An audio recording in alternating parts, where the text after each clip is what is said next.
Rabbi, when are women obligated to attend synagogue, or is there a time? That's an amazing question. So if you think you're such an easy question you ask, it's not.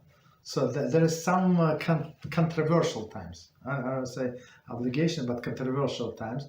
So it says one of them. It was actually from Rosh Hashanah.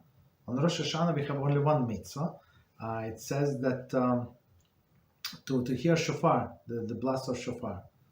So if a woman can go, she should go. But if she cannot go, she has to take care of the household. So she has to take care of the household. She's not obligated.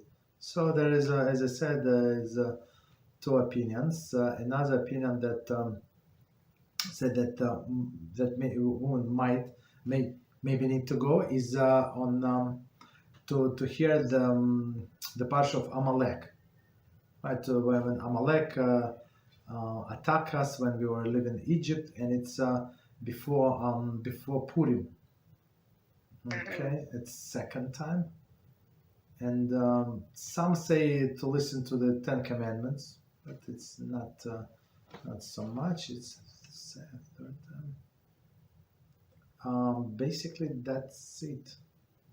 So women not obligated to go to the shul, and basically when they go, it's better for them not to go, unless it's they would pray. So in Rosh Hashanah where I went, it's not only by like. The women, they did not see each other for a long time. Now they see each other like 6 months later, 1 year later, and they like to chit chat. They're friendly. They see who is going to read it. Right? You understand? So and they disturb, and then they disturb each other and disturb men. So it's better for them not to come.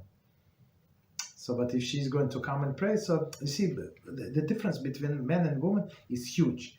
Men need to have minyan, 10 people, kosher Jews to pray. Otherwise, it's like almost nothing.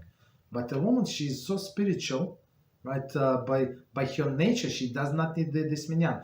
Her prayer goes directly to heaven. You understand? Wherever she is. So if she's in her house, if it's not like if it's a clean place, not smelly place, not like next to the bathroom, that's it. That's a holy place.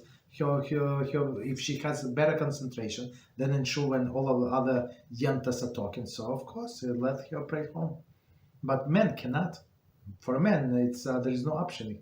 Men has to go. Since we're not on such a level, we need collective merits. You understand? That's a big difference between men and women. Thank you, Rabbi.